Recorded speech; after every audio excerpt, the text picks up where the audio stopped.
Today I want to do a quick demonstration about how to connect Flownex and Simulink to do co-simulations.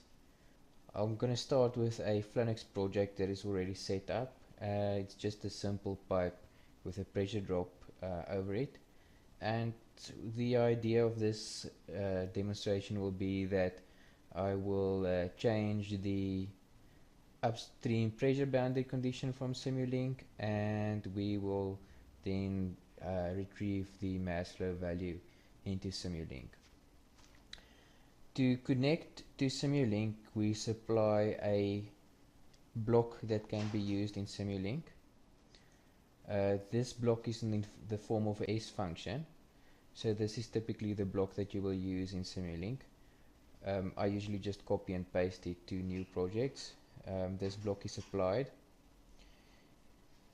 The block is a compiled S function, so if your MATLAB version is different than the current one that the block was used in, you might have to recompile the S function.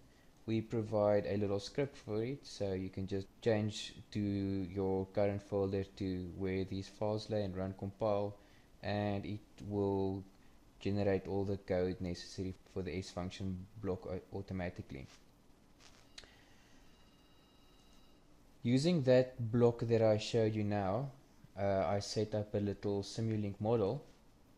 This Simulink model consists of a sine wave that is generated.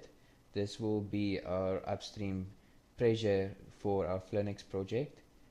This is then sent to Flownex. Our mass flow is then returned from Flownex, and we can use it in some way in Simulink. In our case, we just display it on a graph. Let me just quickly go through the inputs. This is our sine wave generator. It's generating a sine wave around 120 kilopascals with an amplitude of 10 kilopascals. We've got a gain of 1000 to just convert it to Pascal, and that gets sent to Flownex. From the Flownex block, we get our output that we're now going to set up, and there's always one extra output that indicates the status of the connection. If we open this Flownex block, you can see the parameters we specify. Firstly, it's our execution time, number of inputs, number of outputs. One input because we're sending just the upstream pressure boundary condition, one output because we're going to get the mass flow back. Timeout is the amount of time it takes to time out if the link could not be established.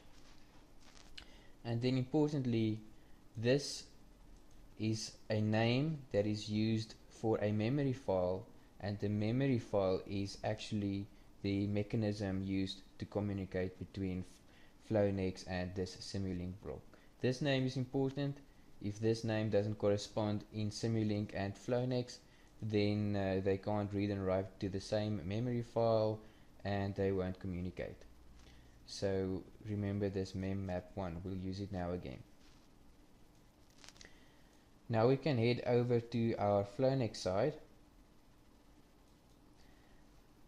In Flownex, we will set up a memory map link configuration. So let's go to configuration and go to memory map link setup.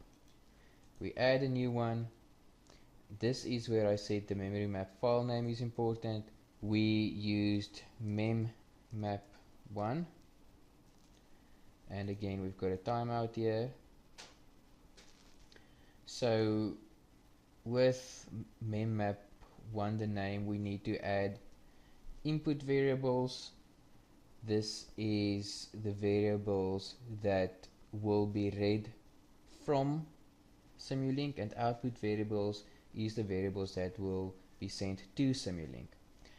Now these variables, the input variables that comes from Simulink, can be any dynamic variable, so any property on an input page you can use.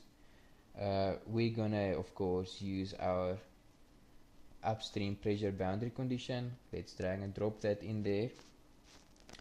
And we must say the unit we're expecting it in. We converted it to Pascal in MATLAB, so we just choose Pascal here, and it is active, and we want to send to Simulink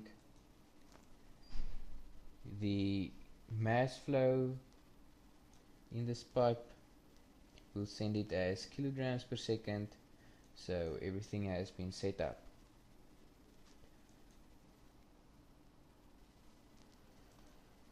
Now we can start running a dynamic simulation. Let's go to our Simulink block. We can see we've got a stopping time there of 1000 seconds in Simulink. Let's make it a bit less, let's make it 100 seconds, and we can start running our simulation, and this will now wait for Flownex. We can now run our Flownex model, and the two will co-simulate until they get to 100 seconds, and then it will stop. Let's reset the time in Flownex and run the simulation in Simulink again, but this time showing some graphs of what is happening.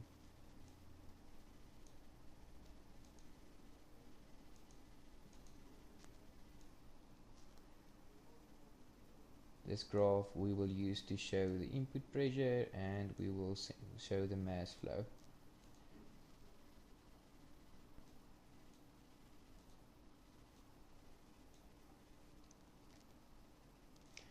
Again, let's start the Simulink simulation. It will wait for Flownex.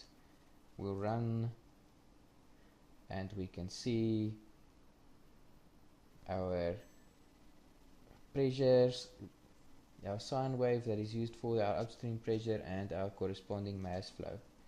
And now we can go to Simulink, and we can see our little scope, and this is the mass flow that was returned from Flownex. So this is just a simple demonstration, but you can send any result from any component in Flownex in this fashion to Simulink, and you can also from Simulink write any input to any component in Flownex during a simulation.